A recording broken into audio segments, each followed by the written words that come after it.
Olá, meu nome é Carlos Eduardo Supriniac, eu sou professor do Departamento de Ciências Econômicas da Universidade Federal de Minas Gerais e também do Centro de Desenvolvimento e Planejamento Regional da mesma universidade. E o propósito desse vídeo é apresentar de maneira bastante breve algumas das atividades relacionadas com o projeto de pesquisa A Institucionalização da Economia Acadêmica no Brasil, 1960-1980. É um projeto de pesquisa financiado pela FAPEMIG, dentro do edital Demanda Universal, código APQ 0356016, e também pelo CNPq, também na chamada Universal, código 401050/2016-5. Esse projeto é coordenado por mim e conta também com a participação do meu colega, o professor Ramon Garcia Fernandes, da Universidade Federal do ABC, e também contou, em momentos diferentes, com a participação de 4 bolsistas de iniciação científica: João Marcos Preato de Olindo, Priscila Agnes de Paula, Marco Dantas da Rocha e a Jéssica Moreira Pereira. Bom, o propósito desse projeto é basicamente estudar o processo por meio do qual a economia se transformou institucionalmente em uma disciplina acadêmica no Brasil. Esse processo, na verdade, é um capítulo da história bastante recente do Brasil, é basicamente uma história do pós-guerra, né? E por isso o período de concentração das atividades de pesquisa está limitado às décadas de 1960, 70 e um pouquinho da década de 80.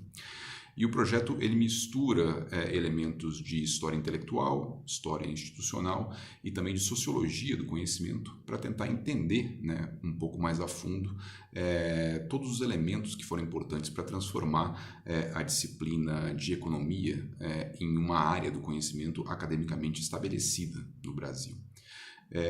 O projeto é importante justamente porque nós acreditamos, né, a equipe do projeto, que esse momento de constituição da área foi muito importante para determinar os rumos futuros do desenvolvimento dessa mesma área, né? Então, de certa forma, a institucionalidade que permanece até hoje, os departamentos, os programas de pesquisa, os programas de pós-graduação que continuam existindo até hoje, eles foram marcados, né, justamente por essas etapas iniciais.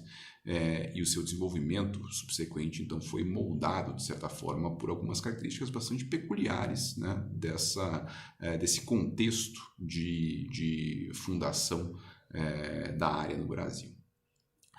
Quais são essas características, né? Eu vou falar brevemente de algumas delas, só para ilustrar alguns dos temas nos quais o projeto toca. O primeiro ponto importante é lembrar que esse processo de criação dos programas de pós-graduação em economia no Brasil, a partir da década de 60, ele teve inserido dentro de uma iniciativa muito mais ampla de reestruturação da política educacional brasileira em todos os níveis, né? E que afetou, obviamente, a educação superior e que, na verdade, acabou estabelecendo as bases para o modelo de pós-graduação que a gente utiliza no Brasil até hoje, né? Então, a maneira de definir o que configura um programa de pós-graduação stricto sensu no Brasil é algo que foi determinado justamente por uma série de inovações normativas, institucionais que foram introduzidas na década de 60, né? Com o propósito justamente de modernizar a educação no Brasil, modernizar a educação superior no Brasil e também a pesquisa acadêmica, né? Agora, o que também é importante destacar e lembrar é que esse processo ele foi apoiado de maneira bastante sistemática, de maneira bastante sustentada, por um conjunto de instituições norte-americanas, né? Então, ele se insere dentro um pouco de uma lógica da política externa norte-americana ao longo da década de 60 e da década de 70. Obviamente, o contexto aqui histórico é importante, a gente está falando do período que sucede imediatamente a Revolução Cubana, em 1959, então existe um reavivamento do interesse pela América Latina nos Estados Unidos dentro do contexto da Guerra Fria, obviamente, né? Então, a América Latina volta a ser, na verdade, né, uma área prioritária da política externa norte-americana, justamente buscando, né, controlar a influência, o aumento da influência do bloco comunista aqui na América Latina, né? Então isso acaba fazendo com que o interesse da política externa norte-americana se volte de novo para a América Latina. Você tem então uma série de iniciativas, a Aliança para o Progresso, obviamente a mais conhecida de todas, né? Que deram origem então a atividades, enfim, projetos, né? Capitaneados, por exemplo, pela USAID, né? Que basicamente visavam apoiar o desenvolvimento de uma série de projetos de desenvolvimento, né, na América Latina, incluídos aí projetos de fomento à educação, né, de apoio a instituições de educação, de pesquisa, instituições de natureza acadêmica. Né? Então, obviamente, nós temos instituições de política externa, USAID, como eu já mencionei, mas também instituições filantrópicas, como as fundações Rockefeller e Ford, né, que foram muito importantes nessa época, canalizando uma quantidade muito grande de recursos para o apoio a essas instituições acadêmicas que estavam sendo transformadas e muitas vezes criadas, né, aqui na América Latina. Né? E essas iniciativas que foram financiadas pela USAID, pela Ford, pela Rockefeller, elas no geral envolviam algum tipo de acordo de cooperação entre instituições acadêmicas brasileiras e instituições acadêmicas norte-americanas. Né? Então, no caso da economia no Brasil, a instituição crucial nessa história foi a Universidade de Vanderbilt, que fica no Tennessee, e que foi, na verdade, a instituição escolhida, né, para assinar um contrato com a Universidade de São Paulo, por meio do qual visava-se construir, né, definir os moldes e implementar o primeiro programa de mestrado em economia no Brasil. Né? Então, esse acordo foi firmado em 1966 e as iniciativas, né, enfim, os trabalhos envolvendo a criação do programa de mestrado da USP, né, que obviamente existe até os dias de hoje, tiveram início, então, justamente nesse período, com um apoio maciço da Fundação Ford. Agora, tem um outro ponto que me parece importante ressaltar, né, que é justamente o contexto brasileiro da época. Né? Obviamente, desde 1964, o Brasil vivia sob o regime militar, né? E esse regime militar, ou seja, esse contexto político brasileiro, ele coloca uma série de características, né, que me parecem bastante importantes, bastante marcantes da época. Né?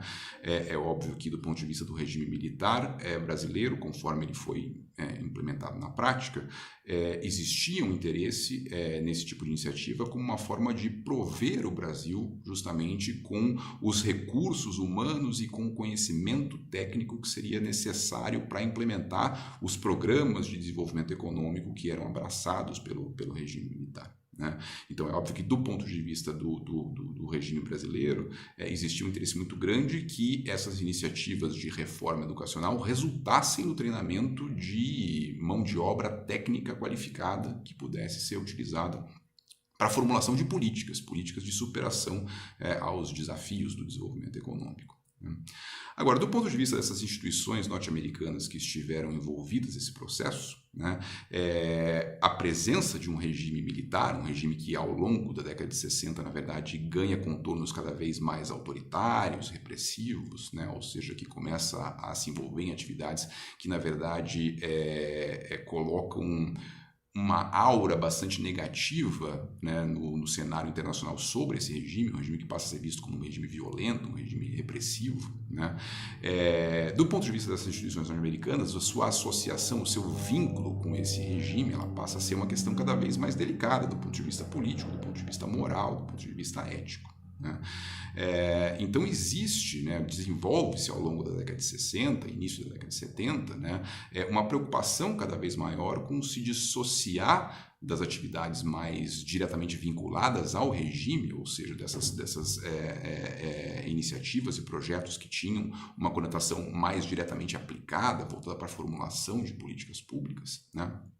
E, pelo contrário, abraça-se, né, uma agenda cada vez mais, de maneira cada vez mais organizada, uma agenda de promoção da tolerância, da abertura à discussão, ou seja, o que instituições como a Fundação Ford, em particular, buscam fazer a partir do final da década de 60, da década de 70, é se distanciar do regime brasileiro, né, e trabalhar juntamente com a comunidade de economistas brasileiros para tentar criar um ambiente, né, no qual a pluralidade, a diversidade de ideias, ou seja, em linha com a ideia ideia de uma sociedade plural, né, uma ideia muito cara aos cientistas políticos, né, pudesse ter alguma chance de sobrevivência dentro de um contexto político que era, obviamente, cada vez mais repressivo e que, portanto, deixava cada vez menos espaço para a expressão dessas ideias mais diversas, digamos assim, né? Então, tanto os economistas brasileiros quanto os representantes da Fundação Ford no Brasil começam a trabalhar de forma cada vez mais organizada, né, justamente na criação de espaços dedicados à promoção do pluralismo na economia brasileira, né, de espaços nos quais fosse possível que ainda houvesse um debate aberto, um debate franco de ideias, né, onde, de novo, a repressão política não contaminasse a liberdade de expressão acadêmica, né. O que me parece interessante para concluir é justamente notar como essa defesa do pluralismo, né, ou seja, esse fato de que a comunidade brasileira de economistas abraçou a causa do pluralismo como um valor, né, a ser defendido naquele contexto, né, ela acabou tendo um efeito de longo prazo muito grande, né, muito significativo, né. Até os dias de hoje, a economia no Brasil, ela é caracterizada, ela é conhecida, na verdade, né, pelo seu elevadíssimo grau de pluralismo, de diversidade teórica, diversidade metodológica, em comparação com outras comunidades acadêmicas similares em outros lugares do mundo, nos Estados Unidos, na Europa, né? Então, isso faz parte do DNA da economia do Brasil até os dias de hoje, né? E, em grande medida, isso teve início justamente em função de uma série de decisões políticas, institucionais, que envolviam, obviamente, né, os interesses, as aspirações da comunidade de economistas brasileiros, mas também, né, as circunstâncias muito particulares, né, pelas quais tanto o mundo, né, no contexto da Guerra Fria, ali, anos 60 e 70, quanto o Brasil em particular, passava, né. Então, para quem tiver interesse nesses temas, eu convido, né, que leiam alguns dos resultados, né, já publicados dessa pesquisa, cuja informação mais detalhada encontra-se na descrição desse vídeo. Obrigado.